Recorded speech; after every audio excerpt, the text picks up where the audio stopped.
They shall grow not old, as we that are left grow old. Age shall not weary them, nor the years condemn. At the going down of the sun, and in the morning, we will remember them. I'd ask you, all that can, to stand, please.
Good morning, everyone. As Brenda said earlier, Nathan's not with us today as he was called up to march at the Cenotaph in London in front of His Majesty the King. It's a great honour for him personally, but also for all of us here at Downfield Mains Church. The ability to remember is a wonderful gift that God has given us. In a flash, you can be a child again. In my case, there are memories of playing football in the street until it got too dark. Next slide. Jumping over the gully burn, which used to run down the side of Goulburn Road, or riding your bike with dodgy brakes down Constitution Road. The problem, though, is that we sometimes forget, and we need something to remind us. If you're anything like me, who has a memory like a sieve, it's hard. The desk in my office is usually covered in bits of paper.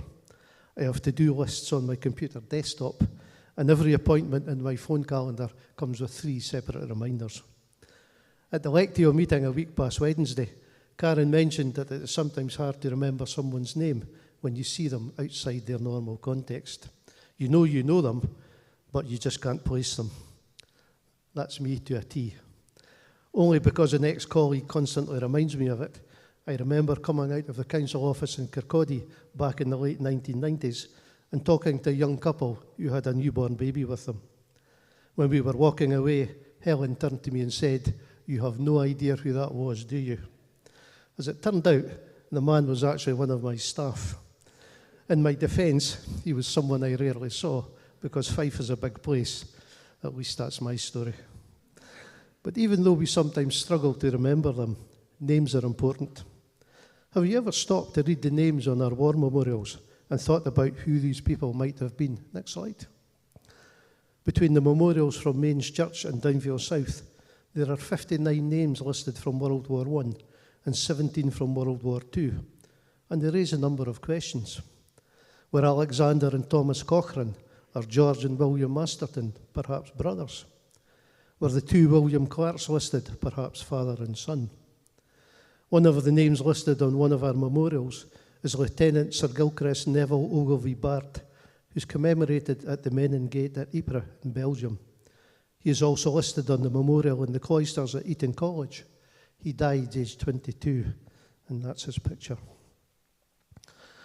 Back in 1967, at the height of the Vietnam War, the Star Trek episode A Taste of Armageddon was released. The story is about 2 planets, Aminiar 7 and Vendicar, who had been at war for over 500 years. The problem was they were now waging war by computer. The impact of each simulated attack was worked out, and the required number of people were herded into disintegration booths. On a visit aimed at establishing diplomatic relations, the Enterprise is hit in one of these attacks, and the crew are ordered to beam down and be disintegrated. Eventually, however, Captain Kirk and Mr. Spock destroy the main computers. Annan 7, the council leader, is horrified and screams, "Do you realise what you have done?" Kirk replies, "Yes, I do. I've given you back the horrors of war. The Vendicans will now assume that you've broken your agreement and that you're preparing to wage real war with real weapons. They'll want to do the same. Only the next attack they launch will do a lot more than count up numbers on the computer. They'll destroy cities, devastate your planet. You, of course, will want to retaliate. If I were you, I'd start making bombs. Yes, councilman, you have a real war on your hands. You can either wage it with real weapons, or you might consider an alternative. Put an end to it and make peace." On the 11th of November 1918, Private Arthur Wrench of the Seaforth Highlanders wrote in his diary, "Surely this is the last war that will ever be between civilized nations." Unlike Star Trek, however, where the assumption is the planets did in fact make peace, the reality is different. The Society of International Law says that for every 100 years of recorded history, there have only been 8 years of peace. And at the same time, 8,000 peace treaties have been made and broken. Since the end of World War II, there have been over 70 wars and more than 200 significant outbreaks of violence. Someone once said, "Peace is that glorious moment in history when everyone stops to reload." Referring to World War I, the hopeful phrase "war to end wars," end all wars, was a short-lived misnomer because it seems that the very nature of mankind is to wage war. There is perhaps no greater example of man's creativity than the number of ways we have devised to kill each other. But the remembrance is not just about the soldiers, the sailors, and the airmen who were lost. We need to remember the loved ones left behind, fathers, mothers, sisters, and brothers, left with only memories of their loved ones. We also need to remember those in the resistance movement who saved countless lives through their bravery. One such person was Edith Cavell, who was executed 110 years ago on the 12th of October 1915. She was a 49-year-old British nurse who lived and worked in Brussels running a training hospital. When war was declared, despite the protestations of her family, she insisted on returning to her post. In the months following, she was involved in a dangerous endeavour to smuggle wounded British soldiers across the border into neutral Holland, and it was this that was her undoing. The Germans became suspicious and, taking full advantage of her naivety, lied and told her that 2 of her colleagues had confessed. At that point, she did too, and in July 1915, she was found guilty of treason under the German Penal Code and was executed in October. Prior to her execution, Edith said, "I have no fear nor shrinking. I have seen death so often that it is not strange or fearful to me. But this I would say, standing as I do in view of God and eternity, I must have no hatred or bitterness towards anyone." Edith saved over 200 lives. Another was Irina Sendler. For decades, almost no one outside Poland knew her name. In 1965, the Israeli government recognized her as righteous among the nations, a title given to non-Jews who risked their lives to save Jews during the Holocaust. The Gestapo broke her legs, they tortured her, they sentenced her to death. Irina gave them nothing, and 2,500 children lived because she refused to speak. On the day planned for her execution, she narrowly escaped. In 2007, aged 97, she was nominated for the Nobel Peace Prize. She didn't win, but Irina didn't care. She'd never done any of it for recognition. One of the children she saved said, "She gave me my life, everything I have, my family, my career, my existence. I owe to a woman who risked everything for a child that she'd never met." Today is a time when silence speaks louder than words, and poppies bloom as symbols of both sorrow and hope. Next slide, please. Why were poppies chosen as a universal symbol of remembrance? From early history, flowers have been symbolic. We have the clover leaf for the Holy Trinity, lilies for purity, roses for love. In Scotland, we have the thistle, and in Ireland, the shamrock. Well, the reason is that scarlet poppies grow naturally in conditions of disturbed earth. The destruction brought by the Napoleonic Wars of the early 19th century transformed bare earth into fields of blood-red poppies, growing around the bodies of the fallen soldiers. In late 1914, the fields of northern France and Flanders were again ripped open as the First World Wars raged throughout Europe's heart, and again the poppies grew. John McCrae was kneeling at the grave of his friend, and he was moved to write a poem reflecting the scene around him. He wrote, "In Flanders field the poppies blow, between the crosses, row on row, that mark our place, and in the sky the larks still bravely singing fly, scarce heard amid the guns below.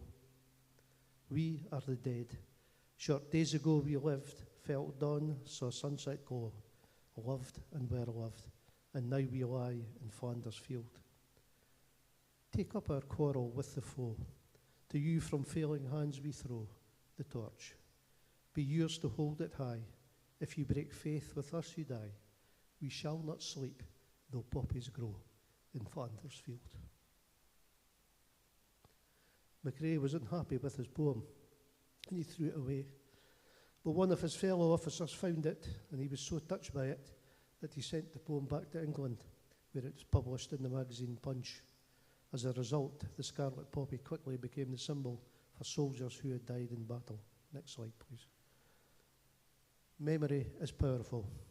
It shapes our identity, it teaches wisdom, and it anchors us in truth. But Christian memory is never static. It is always infused with hope.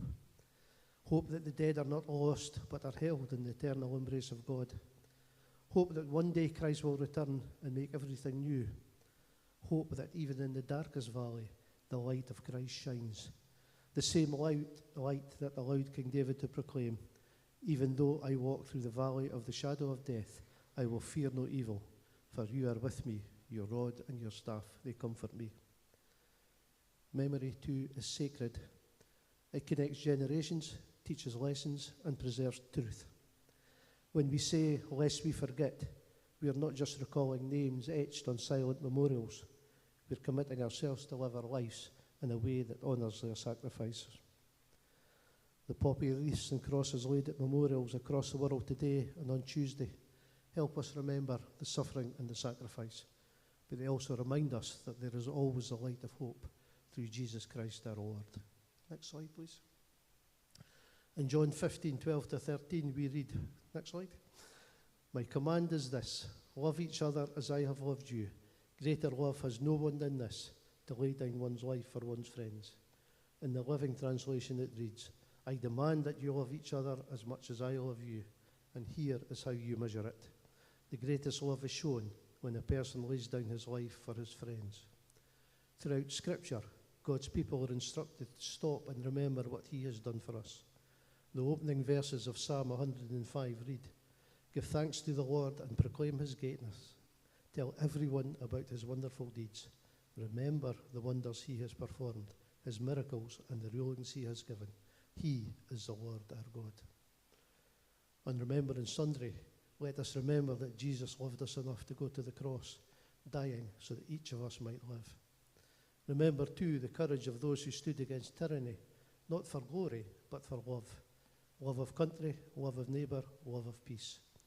Their sacrifice mirrors the ultimate sacrifice of Jesus, who laid down his life not just for his friends, but also for his enemies, so that each of us might be reconciled to God.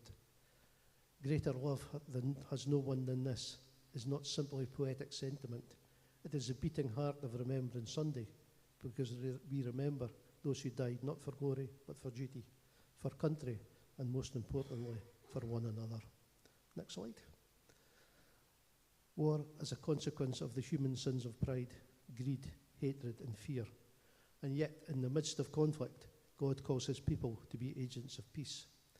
Jesus said, blessed are the peacemakers, for they shall be called children of God. While Paul urges us in Romans 12, if it is possible, as far as it depends on you, live at peace with everyone. Remembrance Sunday is not only about looking back, it is instead a call to build a world where sacrifice is no longer necessary. As Christians, we are each called to be reconcilers, bridge builders, and voices of hope. In the person of Jesus, we see the perfect example of humble obedience, sacrificial love, and life-giving peace. But Jesus sent us. In John 20, verse 21, it reads, peace be with you. As the Father has sent me, even so I am sending you. Each and every one of us is called to be an ambassador for Christ, called to embody God's peace in our lives. In a recent Facebook post, I read these words, I am Jewish. My neighbour Zahia is a Palestinian Muslim. Today I brought her baklava, together with a homemade tea blend, some homemade soap, and a large orchid. She took me into her arms and we cried. We talked for a long, long time. Her husband served me Arabic coffee and she served me stuffed grape leaves. They sent me home with more grape leaves, a lamb for Greg, a kafia, and their last bag of cardamom coffee from Palestine. They talked about how nice Greg is for shoveling the snow. She said she would make kanaf, my favourite Palestinian dessert, for me. You see, peace is not some abstract theory. It is knocking on neighbours' doors and sharing coffee and sweets. It's telling each other your story. It is heart to heart, neighbour to neighbour. It will never be politicians like Keir Starmer, or presidents like Donald Trump or Vladimir Putin, or militia like Hamas and the Taliban who make real peace. It will be people who reach out to their neighbours, no matter their differences. The greatest tribute we can offer is not a wreath or a moment of silence. It's a life lived seeking peace. Telemachus was a monk who lived in the 4th century, who felt God saying to him, go to Rome. When he arrived in the city, people were thronging in the streets. He asked why all the excitement and was told that this was the day that the gladiators would be fighting and killing each other in the Colosseum. He ran to the Colosseum and heard the gladiators saying, hail to Caesar, we die for Caesar. And he thought to himself, this isn't right. So he jumped over the railing and went out into the middle of the arena, got between two gladiators, held up his hands and said, "In the name of Christ, forbear." The crowd protested and began to shout, "Run him through, run him through." Again he shouted, "In the name of Christ, forbear." The crowd continued to chant, "Run him through," until one gladiator came over and plunged the sword through the little monk's stomach. He fell to the ground, which began to turn crimson with his blood. One last time he gasped out, "In the name of Christ, forbear." A hush came over the 80,000 people in the Colosseum, until one man stood and left, then another, then another. Within minutes, all 80,000 had emptied out of the arena. It was the last known gladiatorial contest in the history of Rome.